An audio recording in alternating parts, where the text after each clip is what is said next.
again.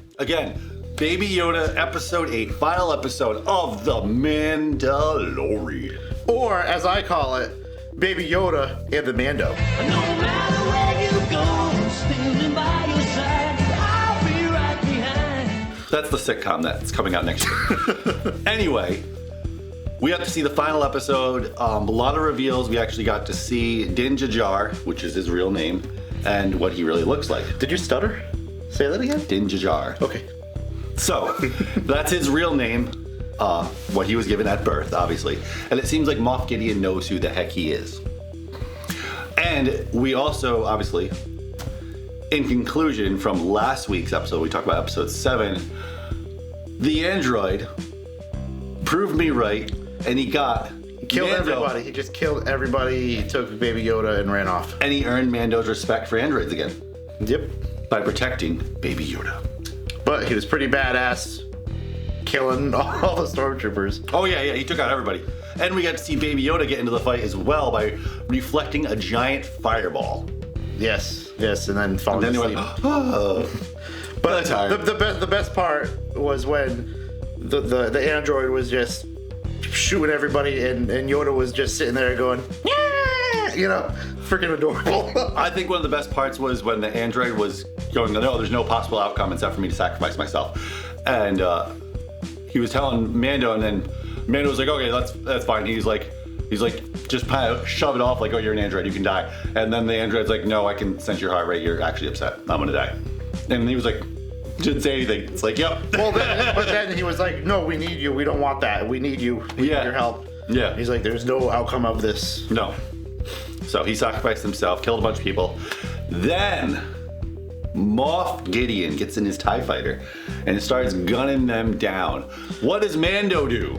Well, earlier in the episode, he's given his... Jetpack. Yes. So he gets on his jetpack and grapples onto a TIE fighter, and holy crap, that was insane. Awesome.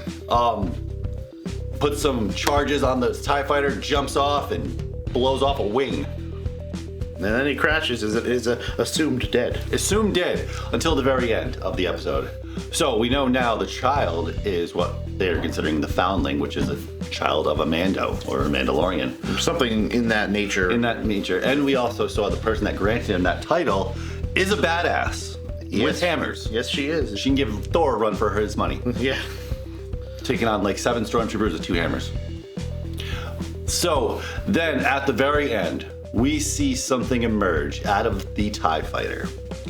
We see a lightsaber start cutting away the TIE fighter. Wait, since when does a Moff have a lightsaber? They don't. We'll get to that in a second. So we see him emerge, and what does this lightsaber look like? I don't know, I couldn't see it. Black. Only black lightsaber to ever exist. It is literally a void in space if you stare at it. It was made by a Mandalorian, Tar Vizsla, 1,000 years before this moment in the show. And he's the only Mandalorian to ever be a Jedi, and he went back to Mandalore after he became a Jedi and united Mandalore under one faction. Then we skip ahead, obviously, there's a whole bunch of things that happen up to this point. And another person gets a hold of it, and another person gets a hold of it. And a lot of you, I'm sure, know how Maul got a hold of it as well and fought the Emperor with him. And he lost. But it's what it is. I mean, he tried to take over, he took over Mandalore for a while. Then the other things happen throughout Rebels, and Bo-Katan gets a hold of the Black Blade and brings peace to Mandalore once again. Then something horrible happens that we learn in this episode. The Night of Tears, or Thousand Night of Tears, or whatever they call it, which is pretty depressing when you think about that, which is also known in Star Wars lore, the Purge, that happened on Mandalore, where they killed everybody. The Empire killed everybody. So we're guessing Moff Gideon killed Bo-Katan and took this saber for his own. And we're gonna have season 2 coming in November. And I am really hoping myself personally, we're gonna see some Jedi. Personally, Ezra Bridger, I wanna see you on film. It would be awesome, but that's just my hope. And then the way it's sounding is he's gonna raise Yoda, or Baby Yoda, as his own, or the child, and we might have a first Yoda bounty hunter or Yoda Mandalorian, Yeah, for the first which time. would be pretty crazy. Which was nice in this episode because they also clarified what a Mandalorian is. Because a lot of you don't know Mandalorian lore.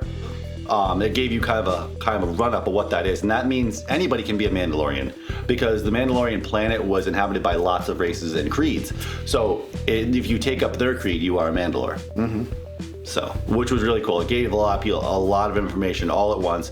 Very well shot episode, just absolutely stunning. Just a roller coaster from beginning to end. Absolutely love the episode. Can't wait for season 2. But until then, In November, we'll have some Baby Yoda and the Mando coming back. yes, like, comment, and subscribe right over there. Thank you for watching. Check out the next video.